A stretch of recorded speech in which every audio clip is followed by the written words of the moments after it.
Andhra Pradesh nurses struggle committee రాష్ట్ర కోఆర్డినేటర్గా పనిచేస్తూ ఉన్నాను. గత కొన్ని సంవత్సరాలుగా అంటే ఒక 2-3 సంవత్సరాలుగా అన్ని PHCలు 24/7 చేశారు. అంతకుముందు ఏదైతే ఇంపార్టెంటో అదే 24/7 జరిగేది.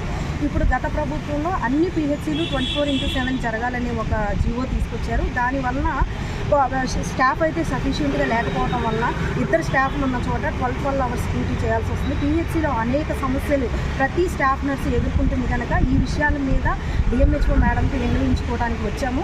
అయితే ఆవిడ సానుకూలంగా స్పందించారు. 12 అవర్స్ ఎక్కడైతే చేస్తున్నారో మీరు అన్ని అవర్స్ 12 అవర్స్ చేయాల్సిన అవసరం లేదమ్మా, 6 అవర్స్ లేదా మోర్ దెన్ 8 అవర్స్ అంతకు మించి మీరు పని చేయాల్సిన అవసరం లేదని క్లియర్గా చెప్పి ఉన్నారు మేడము.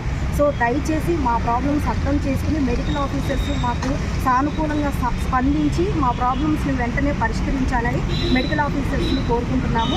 ప్రతి PHCలో ఎక్కడైతే 12 అవర్స్ జరుగుతున్నాయో ఆ 12 అవర్స్ తీసేయాలని కోరుకుంటున్నాము. అలాగే సండే టైంలో సింగిల్గా డ్యూటీ చేస్తున్న స్టాఫ్ నర్స్కి హెల్పర్స్ని ఎవరో ఒకరిని ఇవ్వాలని కోరుకుంటున్నాము. అలాగే వితౌట్ వాచ్మెన్, నైట్ డ్యూటీలో వాచ్మెన్ లేకుండా సింగిల్ స్టాఫ్ నర్స్తో డ్యూటీ చేయించొద్దని కూడా మేము వేడుకుంటున్నాము.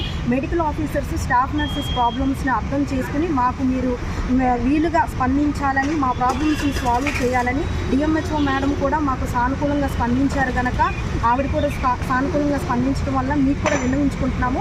మా యందు దయ ఉంచి మెడికల్ ఆఫీసర్స్ ఎవరిని కూడా స్టాఫ్ నర్స్ని ఇబ్బందికరంగా చేయకుండా మా ప్రాబ్లమ్ సాల్వ్ చేయాలని ఈ సందర్భంగా తెలియజేస్తున్నాను. Thank you very much.